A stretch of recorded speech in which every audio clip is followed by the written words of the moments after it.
Good evening. I'm Father James Blomley again, and tonight we're going to continue in our study about the Apostolic Fathers. I use the term Apostolic Fathers, we're talking about people who lived primarily in the first or part of the second century that had personal contact with an apostle and kind of learned at their feet. For example, tonight we're going to be talking about an individual, St. Ignatius of Antioch, who was a disciple or a student of the Apostle John. And so he knew personally John and listened to John preach and talk and teach. And it's going to be the same kind of thing, just different apostles, as we go through this study. And so we know so far we've gone through two. We've gone through a very early thing called the Didache, which is kind of an instruction manual for Christians, telling them what's expected of them in morality and behavior and the way in which they live. And it becomes, if you will, the first guidepost for somebody to learn how to be a Christian, at least as far as it being reduced to writing. And so the Didache was and still is highly influential, and that was the first thing that we looked at.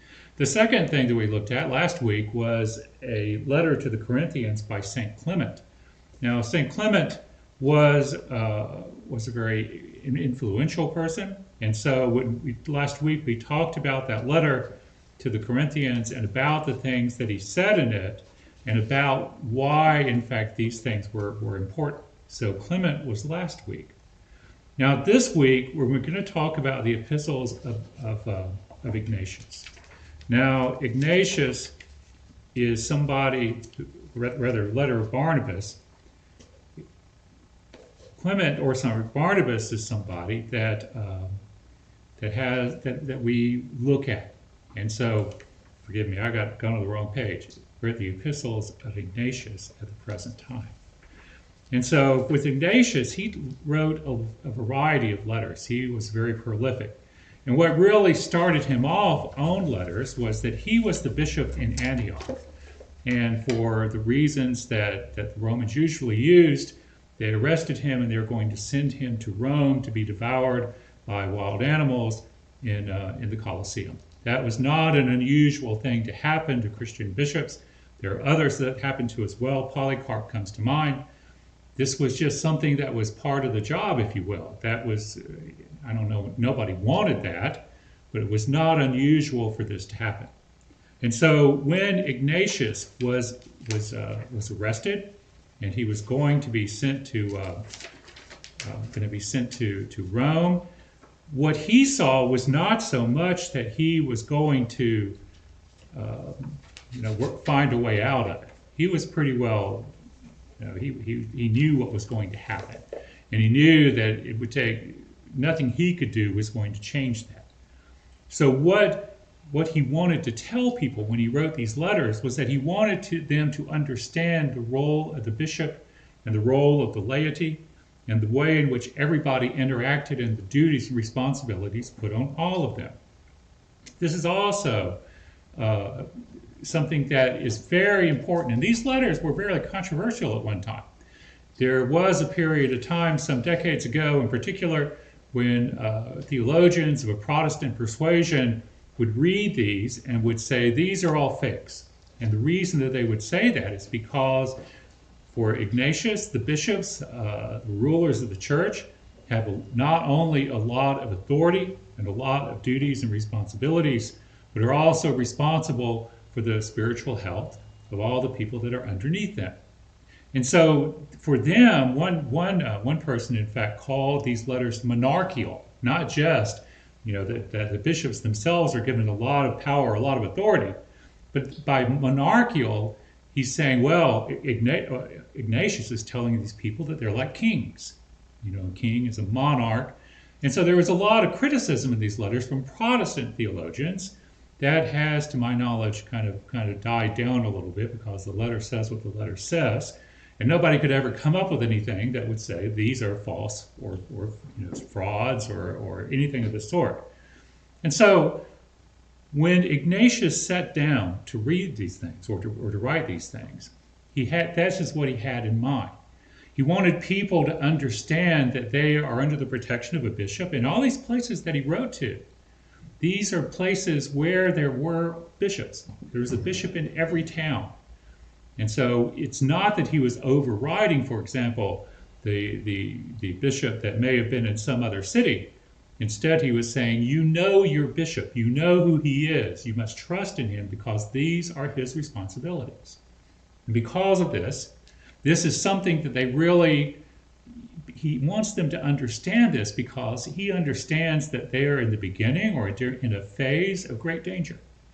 Because the Romans were not in a good mood. They were in a mood where they were going to arrest bishops and send them off to be executed. They were going to arrest people. It was going to be a really bad time. Think about all the other times when Christians have been persecuted in different ways.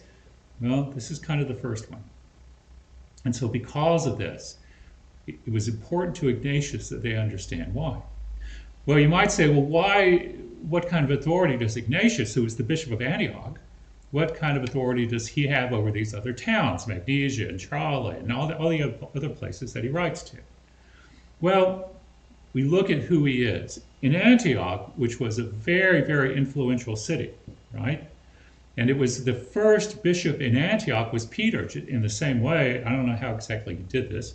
They're a long way apart, but he was the first bishop in Rome. He was also the first bishop in Antioch. Now, Ignatius was the third bishop in Antioch.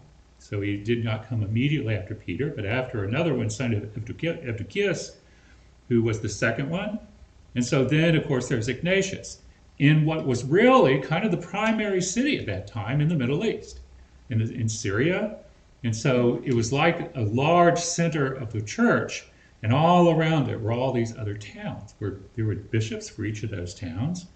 And so when Ignatius writes these letters to these people in these towns, what he's saying is that your responsibility is to let your bishop do the job. Whatever he says, whatever he does, this is what you should do. This is how you should follow him, and this is why you should follow him. Because Ignatius knew that the times were very bad. And he probably knew on some level that some or maybe all of these bishops themselves would actually be at some point in time be arrested and executed or imprisoned for some period of time. And so what he wants to do as the primary bishop in the Middle East is to tell these people, look, it's going to be okay. But your obligation is to understand who the bishop is and why he does what he does and how God has arranged that for this to happen. So it's a very interesting kind of way to look at this, and it happens because there is danger, because it's a time when to be a Christian, as it is at other times in history, is not a safe thing to do.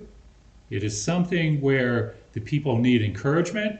It is something where the people need to find their courage, and where they need to remember where their faith comes from and who it is that they worship. And so this was what Ignatius was looking at. He was not writing saying, I'm a better bishop than your guy is, so listen to what I say.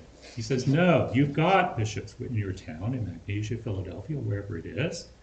And because of that, this is why I'm writing you to encourage you, to ask you, to beg of you to follow these bishops in whatever it is that they happen to say. So, what we have then is that he wrote a series of letters. This was, we think, probably he was martyred in Rome. Some say as early as 98 AD. Some people say a few years later. But whatever it was, that martyrdom actually took place. But when he started writing these letters, he is, in fact, in Antioch. And because of this, and they started moving him around, you can imagine that if you're in Syria or the Middle East or somewhere, anywhere like that, and you're supposed to go to Rome, and there are no trains and no planes, not much in the way of boats, I guess there's some boats, but it's a long trip. And so he wrote this over the course of the trip. They would get up and I guess move along for however long to go from Antioch to the next town over. That might take a day, it might take a few days, and then he'd get there, and then he'd sit down and he'd write another letter. And so what we know is that this journey of him from Antioch to go to Rome took him throughout the churches in Asia Minor. all of these places. So when he leaves Antioch, he goes to a town named Smyrna, which is not the Georgia town, but another one. And while he's in Smyrna, he wrote letters to Ephesus, Magnesia, Tralles, and Rome. Later on, he reached a town known as Troas, and he wrote to the Philadelphians and the Smyrnans and Polycarp himself, who was the bishop of Smyrna. And then finally, he got to Rome after some unknown time. A lot of scientists or a lot of historians say that he was actually martyred in the year 108, and he was killed by wild beast in the Colosseum in Rome. So why did he write these people, and what is it that he said to them? Well, he had several things in mind. First of all, he's very intent on making sure that people in every place have respect for their bishop and will follow him and do what he says to do, whatever the circumstance may be. And so he wants to make sure, and this is a theme of his in all of these letters, he wants to make sure that if they live in Philadelphia, then whoever the bishop is in Philadelphia, that's who you look to. If you're in some other town, that's who you look to. So it was important to him to underscore the importance of bishops in the life of an everyday Christian. That was the first thing that he tried to do when he was going to, when he was sending these letters out over that several number of years. He also wanted to make sure that people understood this is a time when there were a lot of heresies running around. Christianity is pretty new. It's really new, in fact. And there are a lot of people that nowadays we still get these people who think they can improve on it. And they say, I've got an idea. What if this is the truth? That makes it even better. And that was not unknown. In fact, it was widespread during that particular period in time. There was a crowd called the Montanists. The Montanists were kind of like spirit-filled Christians now, along with kind of a harem for the priest. It was a definite heresy. There were others. There's another one, and the one he was looking at the most was a form of heresy known as Docetism.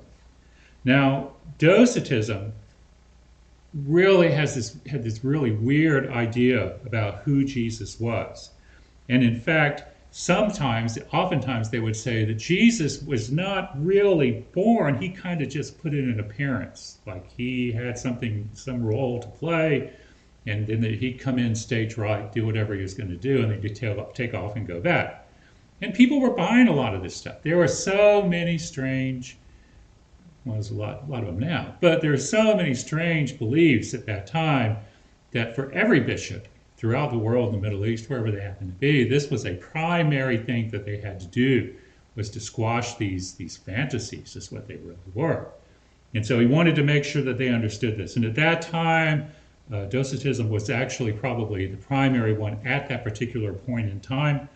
There's also a tendency to kind of backslide, if you will. That's not the right word, but some people thinking that it would make things easier for them, or that it would be rewarded as being some kind of sacrifice for God, were kind of falling into Jewish practices. You know, the kinds of rules that they had about what they could eat and when they could eat it and all the things, you know, very much a whole set of rules. And so a lot of people were being Christian, but they were saying, okay, we're going to do these rules too, because then we're covering all the bases. And so for Ignatius, that was not at all something that was praiseworthy. So in these letters, he again takes aim at this, and he says, look, you're Christians, you're not Jewish, you're not under the Jewish law. You don't have to follow their eating patterns, you don't have to follow their beliefs, you don't have to follow any of these things, because you are something new and different. You are a Christian. And then finally, he was also concerned about his own church in Antioch. He was worried about them. I don't know, in my own knowledge, I don't know who the next bishop of Antioch was, but these things always take a while, and probably did then. And so Ignatius was concerned that they may need help in Antioch. In other words, that people could send people to Antioch to assist the people in Antioch as they go through bad times, so that would be really good. And so he kind of makes an appeal in some of these letters for people to do that. Well, there are, if you look at this thing historically, and it's just kind of odd, to me it seems kind of odd, But there were three different versions of all of this stuff.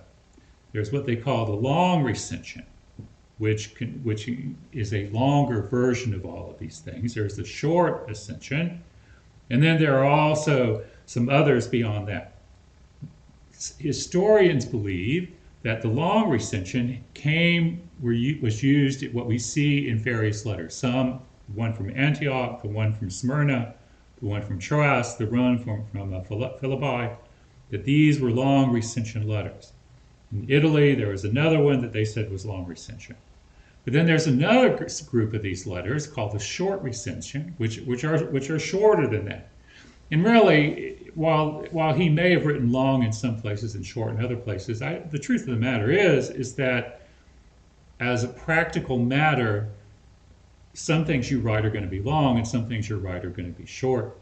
Some things are written in kind of haste under some kind of pressure. Some things are written with the ability to think about these things and to think about what you're saying, and you might be more complete in what you say. I don't know that it necessarily we have to say, well, he was writing two kinds of letters. To people he liked, he wrote the long letter, and to people he didn't like, he wrote the short letter. This is just simply how that went. And so we have all of these letters, and we have, in many cases, we have the actual original of these letters. And so we know how he wrote and what he wrote. And because of that, we're able to get a better feel where he's coming from and what he does. Now, if you kind of really get into this, you'll find that there's a third version, which some people talk about. It was found in 1845 by, I believe, a German scholar, and it's called the Syriac abridgment. Abridgment would mean it's shorter than anything else. And again, we don't know why. Now, another possibility in all of this that we can't discount is that it wasn't uncommon back then, before things could be published or copies made of it, on a copy machine or whatever. Instead, people would find a document and they'd go, oh, I really want a copy of this document, and so you might write it out so that you'd have it in your own home. That wasn't very unusual as all those things went. And so the Syriac abridgment is kind of one of those. After that, there were occasional ones that came out. They got translated in other languages, Armenian and other languages around that area. And so this then is what we're talking about. There's all these letters and the reasons that he did this. Well, the first letter, and I think the longest one we'll talk about today, is the letter to the Ephesians. And I think just last Sunday, the epistle reading in liturgy was from Ephesians, or within the last couple of weeks. And Ephesians is a really great book in the Bible. I mean, St. Paul, I think, really loved those people. He wrote a letter to them that's very lyrical. And so Ignatius, for him, and him being aware of what Paul said and what he wrote, he also feels pretty brotherly, or I guess paternal actually, fatherly, towards the Ephesians as well. And here it is where we first see the overriding themes that Ignatius has, and what he really, really, really wants people to understand. So he starts out the letter like you might expect. He says, I've heard so much about you guys. I know some of you are all, I miss you and I hope to see you someday. In the meantime, I'm writing you this because things aren't looking that good. He talks about some particular people that he knows of, that the people in Ephesus would also know. And so he talks about it's kind of like, you would open a letter, you'd say, I hope everybody's doing well, or we're doing well here, all that kind of stuff. Finally, then, fairly shortly after that, he's going to get into what is really the most serious part of this. And that part has to do with the idea of the bishop and what the bishop means to the people that are there, that are listening, and the people that live in Ephesus with a bishop. Why is that bishop important? And so for Ignatius, the real answer to that question rests in how God appoints people. And when he says appointed, I mean, he doesn't send a letter and say, I want you to go to Ephesus, but instead the will of God is reflected when, for example, a bishop is elected. Ideally, we hope that represents the will of God, and most times the way that the election is set up, or however they choose that bishop, they do it in such a way that it involves the will of God. A lot of times we think, nowadays it's like, okay, all the people, let's say it's the ecumenical patriarch, all the people among his close circle, all those bishops that work with him, they're the ones, are they going to be the ones that pick the next one? Well, that wasn't really how it happened there. It wasn't really how that bishop was done or was elected or chosen or anything of that sort at the time. It wasn't necessarily even an election. There's a story about St. Ambrose of Milan. This will be a few centuries after this. Ambrose was a lawyer of all things, and they had a bishop in Milan who died, and so they had to find another bishop. And so everybody meets in the church, and there's this big thing. Now Ambrose is not there to start with. It's several hours later when Ambrose walks in. But what had happened in the meantime is that all the people in the church, some people are saying this guy, some people this guy, some people that guy, and finally somebody says, I think one of the other bishops or somebody that's pretty well respected said, the next person that comes through the door, the next man that comes through the door, let's make him the bishop. Well, the next man that comes through the door is Ambrose. He doesn't know what's going on. He's just like, I'm just going to drop in and see how it's going. And they look at him, and all of a sudden they're like, Ambrose would be good. And he's a saint now. He obviously was good. But there are all kinds of different ways to choose a bishop. Sometimes it is a question of a synod or presbytery, something of that sort, where those people will make that decision. Sometimes it's more widespread than that. There's no absolute rule about this. And so when Ignatius writes this, what he's saying is that, and he really starts it out with this. He says, therefore, it is fitting that you should live in harmony with the will of the bishop. And then he says, as indeed you do. In other words, I know that you're doing that, and that's good. You need to continue doing that. For your justly famous presbytery, worthy of God, is attuned to the bishop as the strings to a harp. In other words, the presbytery is the priesthood. And so what he is saying is that they, and then the bishop himself, whoever that bishop was, they were like this. They understood each other. They thought the same. They had the same goals. They had the same ideas. And this is a good thing from his point of view. And he says, because of this, if they can have what he says, we translate it as concord and harmonious love, Jesus Christ is being sung. If we have that same concord, that same kind of harmonious love, then in that case, we should obey that bishop. We should do what he says. And what he's really getting at, and he kind of expounds on this as time goes on, he says, the bishop is placed there not by an election, not by the consistory, not by whoever, but the bishop is placed there because of God. God wanted that person. He wanted that man to be the bishop in that place at that time. And if this is the will of God, how can we say, no, I don't think so. It's not what we like. See, that's kind of an odd, to me, to me anyway, it's a little bit of an odd thing, because in your lifetime, bishops are sometimes like politicians. Sometimes you go, well, that makes sense. Sometimes you go, what's he doing? Well, for Ignatius, that doesn't really matter. It is the concord. It is the closeness. It is the following. It is in other words, knowing that this person is there because God put him there, and the respect that we show for whatever decisions that person makes. Historically, we know, in retrospect, that sometimes those decisions maybe weren't that good, but that doesn't mean it wasn't the will of God. We simply cannot say that is not going to happen, or that is not real, that is not something that we have to worry about. And so for Ignatius, there's the bishop. The bishop is installed by the will or the desire of God. That's who he wants. But then he says that essentially the same thing for people beyond that. Under the bishop or the priest. And he goes in several places in his letters. He says, well, look, your priest is also, he uses the same kind of language. He said the priest is placed there by God. You should respect him. You should know him. You should understand what he is saying to you. So you see, in a lot of ways, for Ignatius, the the administration of the church, the bishops, the priests, the deacons, and I'll tell you, Ignatius loves deacons. He loves deacons as much as anybody I've ever seen. And so for him, there's kind of this little ladder. The top of the ladder is bishops. Everybody, he says, owes bishops respect and obedience.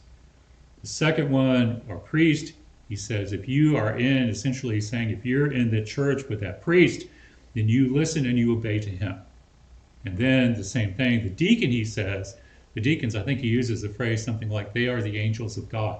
They bring God to people. So their duty is a little bit different. So we have this, and he said, and so knowing that sometimes people don't really feel like doing that, they say, no, that priest is an idiot, no, that bishop, no, I don't want anything to do with him. He says in the first letter, he says, it is written, God resists the proud. And what he's saying is that if you cannot live in harmony with the bishop, the priest, or whoever, then what's really happening to you is that you are simply imposing your own pride, your own will, and trying to override that of God. Well, that may not have been as earth-shaking as a sentence as it way back then when they got this letter in Ephesus, but it certainly is the kind of thing now. I don't know if we've changed or our views of authority have changed, but I think it's almost everybody has. Have people that go, they look at you and they go, I don't know about that guy. Or can we have a new guy? Isn't it time for another guy? And that's, we know that. We know that happens. But for Ignatius, that was not something that he could see as having any use. It is in fact, in his mind, it is a rejection of the will of God. So then he goes into a little more detail. What about the bishop? How do we picture him? I mean, we know him, but if we wanted to try to understand his authority, and so in writing the the Ephesians, he says, look, therefore, it is clear that we must regard the bishop as the Lord himself. In other words, the authority of the bishop is the authority of the Lord on earth within that area where the bishop rules, whatever the city or whatever it may happen to be. And so that he says is how, and you can start seeing why so many Protestant theologians try to find ways to kind of get out of this, because it's very unsparing. There's simply no getting around what Ignatius is saying. And it's very, very much a definite hierarchy. And he says that's exactly what we need. So this is how he speaks to the Ephesians, and it's also how he speaks to everybody else at the same time. It is, and if you think about it, it's a little bit, word am I looking for? Well, here's a man who knows that his fate is settled. He knows that at some date in the not too long in the future, that he's going to be thrown into a dusty Colosseum, and lions and who knows what else are going to be sent out for lunch. And so he knows this is what's going to happen. And despite this, he does not, you could read this and really have no idea that he's really assimilated what is going to happen to him. But he has. He's not the first one this has happened to. It's happened to a lot of others, and it's going to happen to a lot of others beyond that. And so what we don't find in the letters of Ignatius is anything saying, oh, woe is me, woe is me. Doesn't say anything about, I'm going to try to escape before this is over with. There's none of that. Instead, like the other letters written during this time, he asks for prayer. But for him, it's more important for him to say to the people, follow your bishop. Your bishop may be next. We don't know. There's no telling.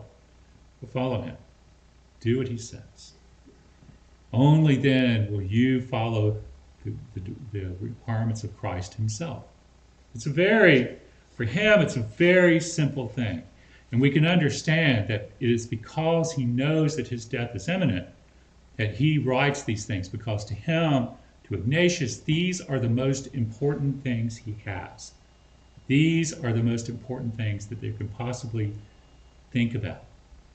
when he talks about that, when he writes the Ephesians, he kind of gets to the end of that, right? And he talks where he's talking about the bishops and what the responsibility of the people toward the bishops and the presbyters is. But then he does go off on kind of a few observations beyond that. He has a concern, and this kind of tells you the concerns in the early East were kind of like they are now. So at one point, writing to the Ephesians, he says, "Do not err, my brethren. They who corrupt families shall not inherit the kingdom of God. If then those who do this according to the flesh suffer death, how much more if a man corrupts by false teaching the faith of God for the sake of which Jesus Christ was crucified?" But that kind of goes back around. If you can't trust anybody else, if somebody else tries to tell you different, the only answer to that question of who do I believe is to ask the question, who's the bishop? It goes, I understand that goes against the grain in a lot of ways. I think a lot of times we look at a bishop, nobody in particular, but we say, I don't know about this guy, that guy, whatever. Doesn't make any difference. Because in Christianity, obedience is as important a concept as anything else. We can believe rightly about who Jesus is and was. We can believe rightly about the meaning of his life and his crucifixion and his resurrection. We can believe about all of these things, but if we do not then take that belief and believe in the authority of those who have been put over us, then we simply are not going anywhere in particular. It's not a good thing for that to happen. He talks a little bit about the virginity of Mary, her giving birth, talks a little bit about the angels in the sky. We're kind of getting to that point in time anyway. And so he closes this up by saying this to the people in Ephesus. He says, "May my soul be given for yours and for them whom you sent in the honor of God to Smyrna, whence I also write to you, thanking the Lord and loving Polycarp as I do also you. Remember me as Jesus Christ also remembers you. Pray for the church in Syria, whence I am led a prisoner to Rome, being the least of the faithful who are there, even as I was thought worthy to show the honor of God. Farewell in God our Father, and in Jesus Christ, our common hope."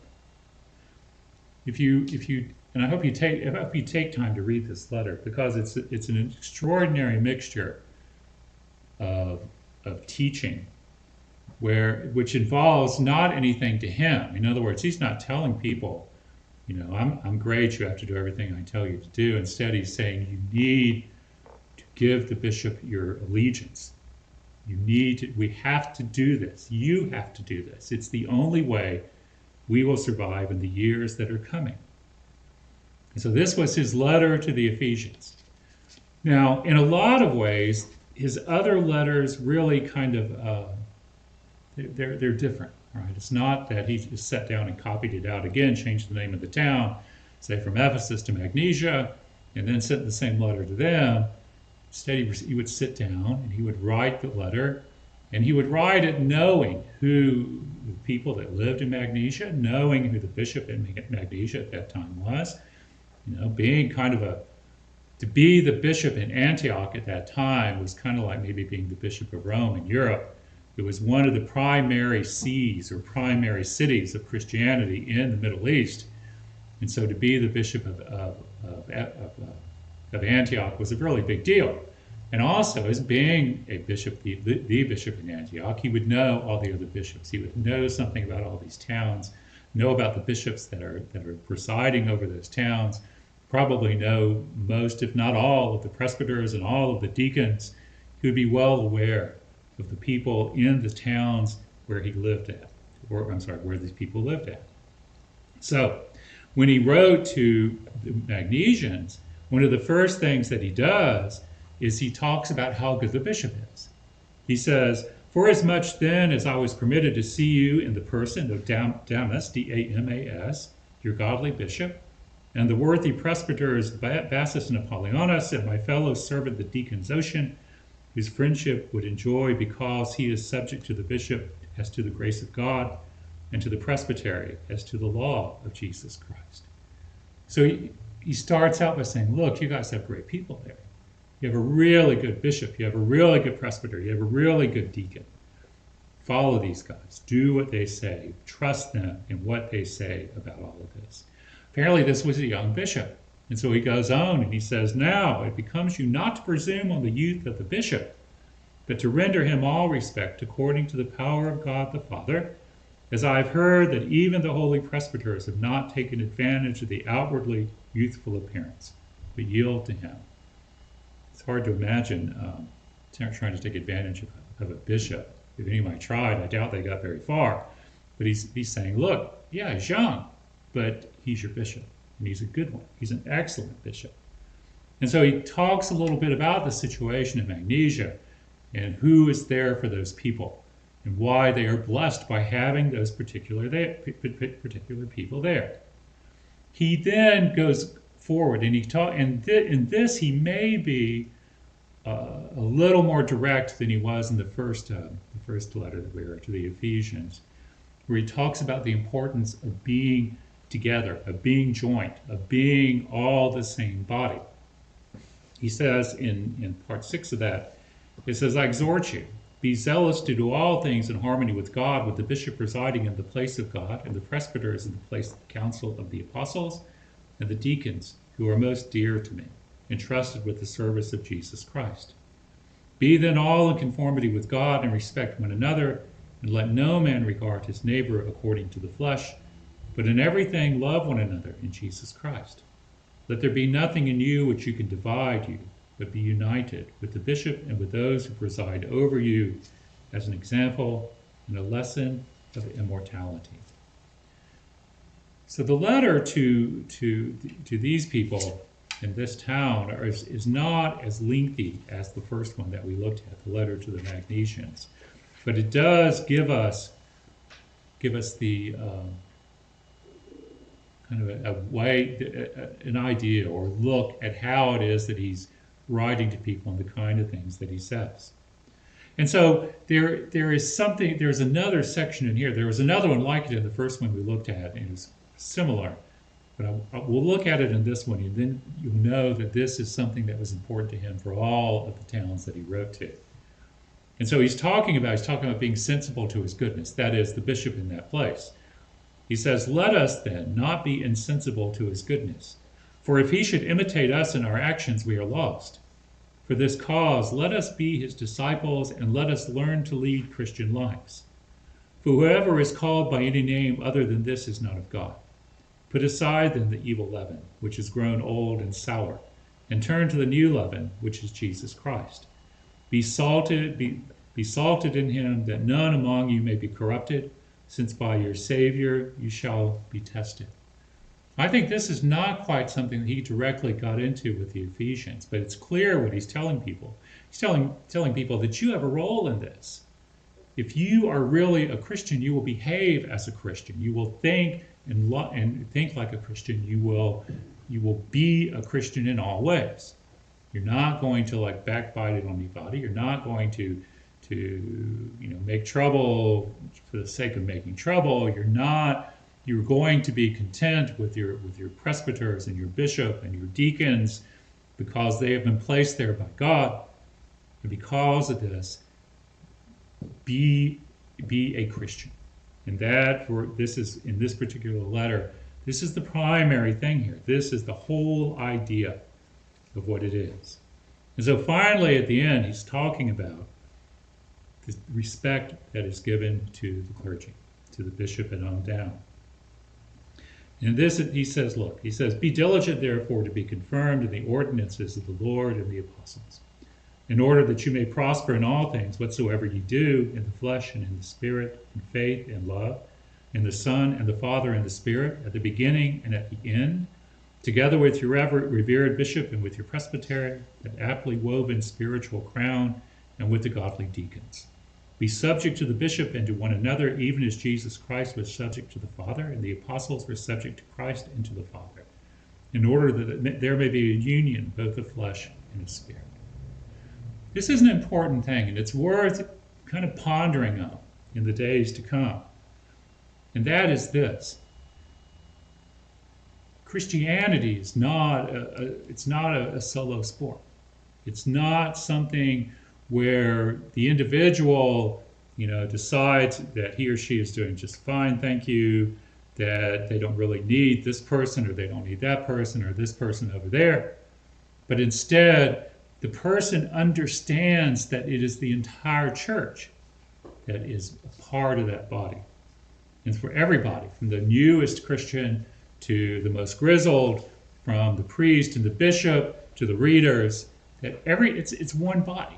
It's one thing. It is one animal, so to speak. That's not a good thing to say, but that's kind of the idea. And if we understand that we are a part of this, then if there are problems, then I think the idea is that everybody will band together and solve the problem. If you don't like the way something's being done, maybe there's nothing to be done about what's being done. Maybe there is. But the perspective is always on individuals as a whole, all the people that are there. And so the people that have authority are given authority to do what may necessarily be done. The people that, but to simply make an issue and to say, I want it this way, this is wrong, I want it this way, and if nobody else is joining you in saying you want it that way, then you're simply making trouble. And so it can be kind of a difficult thing to think about. But of all things, of all the reasons, and of all the things that can go on inside any church, anything that disturbs the peacefulness and the unity of that church is going to be a very, very wrong thing. It may have some kind of root that is actually wise, maybe a suggestion that we should do this or whatever, but it's better to get those things done with everybody's agreement, as opposed to saying, well, if I can't have my way, I'm going to leave. I don't like him, I'm going to leave. I don't like her either, I'm going to leave there too. That is somebody just insisting on their own way. That would be when my kids were 3-year-olds, insisting on having that cookie. It's exactly the same thing. We're older than that. We're smarter than that. We're hopefully more attuned to God than that. And so these are very important things to look at from the letters to Ignatius. Well, we spent a lot of time on just 2 of them, and that is to give you an overview on these things. Next week, we will be looking at some more of the letters that were written by Ignatius, and probably finish those things up, and then we'll move on to something else shortly after that. That's it. If you have any questions, you can maybe, email me, text me, whatever, and we'll see about turning it back on and answering them. But otherwise, I'll see you next Saturday evening, I guess. In the name of the Father, and Son, and the Holy Spirit. Glory to Jesus Christ.